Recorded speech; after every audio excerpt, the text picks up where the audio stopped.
शिक्षा। आशय यह है कि क्रोध के कारण व्यक्ति अनर्थ कर बैठता है और पश्चाताप उसे बाद में होता है, जिसका कोई लाभ नहीं मिलता। इसलिए हमें क्रोध नहीं करना चाहिए।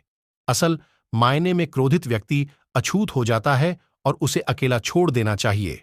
क्रोध करने से तन, मन और धन तीनों की हानि होती है। क्रोध से ज्यादा हानिकारक कोई और वस्तु नहीं है। एक बार भगवान बुद्ध जेतवन विहार में रह रहे थे। भिक्षु चक्षुपाल भगवान से मिलने के लिए आए थे। उनके आगमन के साथ उनकी दिनचर्या, व्यवहार और गुणों की चर्चा भी हुई।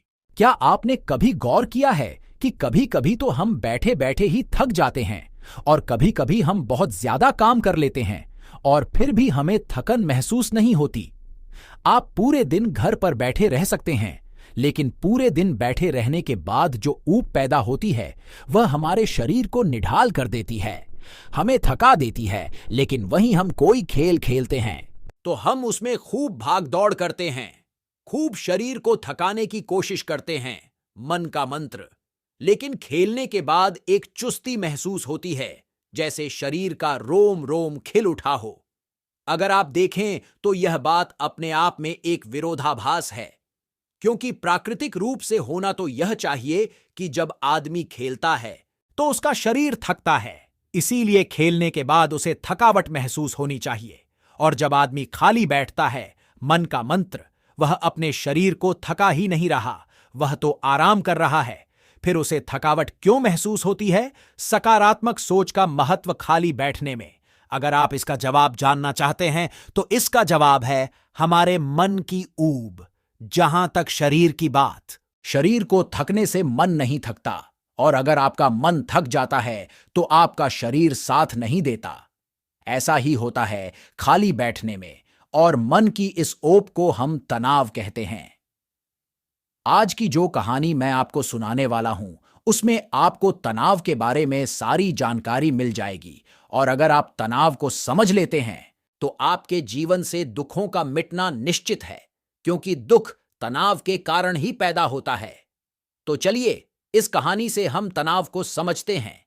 इससे पहले कि आप इस कहानी में खो जाएं, प्लीज वीडियो को लाइक और चैनल को सब्सक्राइब करके बेल आइकन की घंटी दबाकर ऑल को जरूर सेलेक्ट कर ले। दोस्तों, यह आपसे रिक्वेस्ट है। कहानी शुरू करते हैं। ये उस समय की बात है जब गौतम बुद्ध एक गांव में अपना समय व्यतीत कर रहे थे। उस समय तक बुद्ध की चर्चाएं दूर दूर तक फैल चुकी थीं।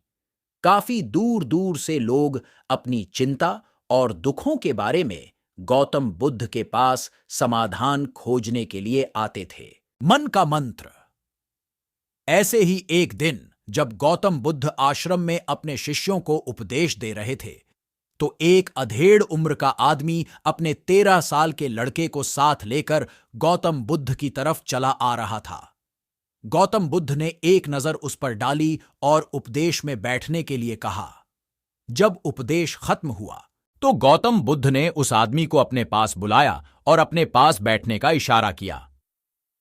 जंगल में हरियाली छाई हुई थी और बहुत ही सुहाना मौसम था। जंगल में तरह तरह के पक्षियों की आवाज वहां पर गूंज रही थी। मन का मंत्र। इसके बाद गौतम बुद्ध ने उस आदमी से आने का कार का पूछा। इस पर वह आदमी कहता है कि हे तथागत, मैं 2 दिन की यात्रा करके अपने बेटे को आपसे मिलवाने लाया हूं। यह मेरा इकलौता पुत्र है। यह हमेशा थका थका रहता है। ऐसा लगता है कि इसके शरीर में कोई जान ही नहीं है। अगर हम इससे कुछ कहते हैं तो यह छोटी छोटी बातों पर गुस्सा करता है, और इसकी देखने की क्षमता भी उम्र से पहले ही कमजोर हो गई है, और इसके बाल भी पकने लगे हैं। मुझे तो कुछ समझ नहीं आता कि यह सब क्या हो रहा है भला। इतनी कम उम्र में इतनी ज्यादा उम्र का लगता है। हे बुद्ध, मैं अपने बेटे को लेकर बहुत चिंतित हूं। जब मैं अपने बेटे को डॉक्टर के पास लेकर गया तो उन्होंने कुछ औषधियां देकर कहा कि अपने बेटे को तनाव कम लेने दिया करो।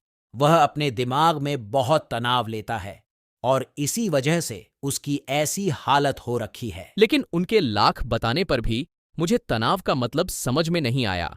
मुझे पता ही नहीं कि तनाव होता क्या है और उसे कैसे उसके दिमाग से निकाला जाए। उसके लिए पहले तो मुझे यह समझना होगा कि तनाव होता क्या है, और इसीलिए बुद्ध, मैं आपके पास आया हूं, कृपया करके मेरी समस्या का समाधान कर दीजिए। यह सुनकर गौतम बुद्ध उस लड़के को बड़ी गौर से देखते हैं। उसकी आंखों में देखते हैं, उसके चेहरे पर देखते हैं और फिर उसके हाथ की नब्ज भी देखते हैं। यह सारी विधियां करने के बाद गौतम बुद्ध उस आदमी से कहते हैं, मन का मंत्र, कि तनाव लेना तो कोई नहीं चाहता, लेकिन फिर भी तनाव लोगों को दीमक की तरह पकड़ लेता है और इंसान को यह पता ही नहीं चलता कि वह तनाव में जी रहा है। लेकिन अगर वही इंसान तनाव को समझ लेता है, तनाव के बारे में कोई ऐसा पैमाना बना लेता है कि उसे पता चल सके कि वह कितना तनाव में है, तो वह समस्या का समाधान भी खोज सकता है। मुख्य रूप से तनाव के 8 कारण होते। इसके बाद गौतम बुद्ध कहते हैं कि सबसे पहले तो हमें समझना यह होगा कि तनाव होता क्या है।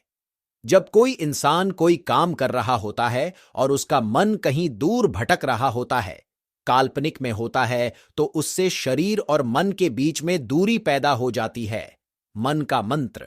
और जितनी दूरी शरीर और मन के बीच में होगी, हम उतने ही निंद्रा की अवस्था में होंगे और इसी दूरी को, इसी खिंचाव को तनाव कहा जाता है।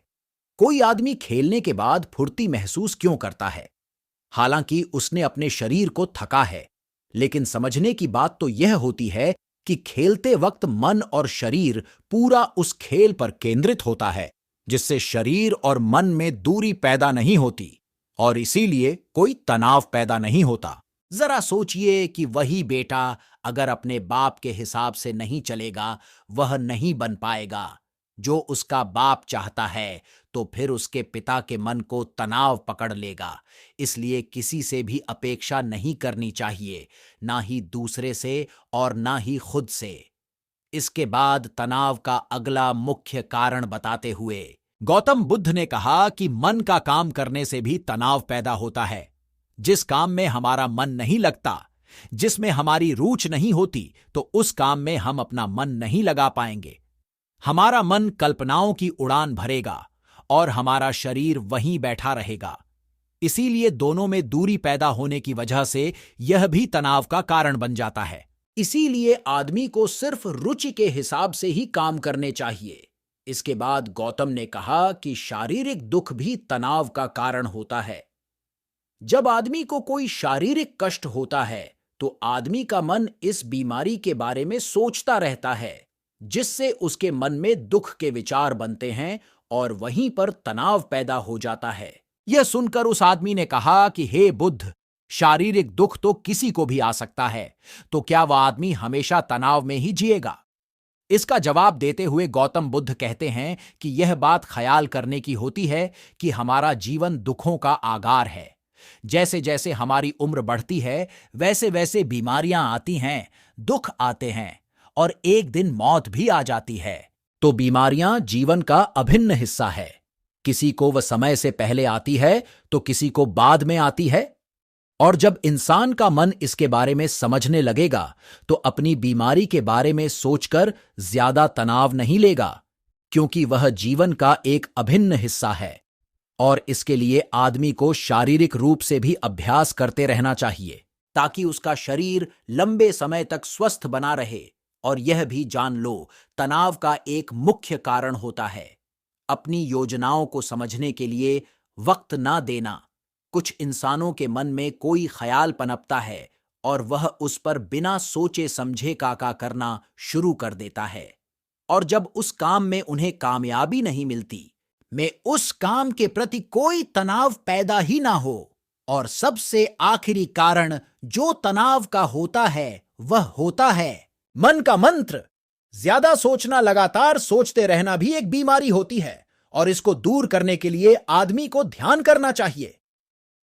यह सुनकर उस आदमी ने हाथ जोड़ते हुए गौतम बुद्ध से पूछा कि हे बुद्ध, मेरा बेटा तो अभी मात्र 23 साल का है और उसमें इतनी समझ भी नहीं है कि वह इतनी सारी बातों का एक साथ अनुसार कर सके।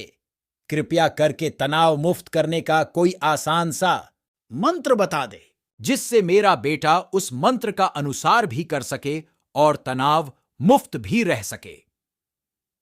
यह सुनने के बाद गौतम बुद्ध ने कुछ सोचते हुए जवाब दिया कि इसके लिए एक छोटी सी विधि है। अगर तुम इतनी बातों का पालन पूर्ण नहीं कर सकते तो तुम एक बार में एक काम करने पर ही मन लगाओ।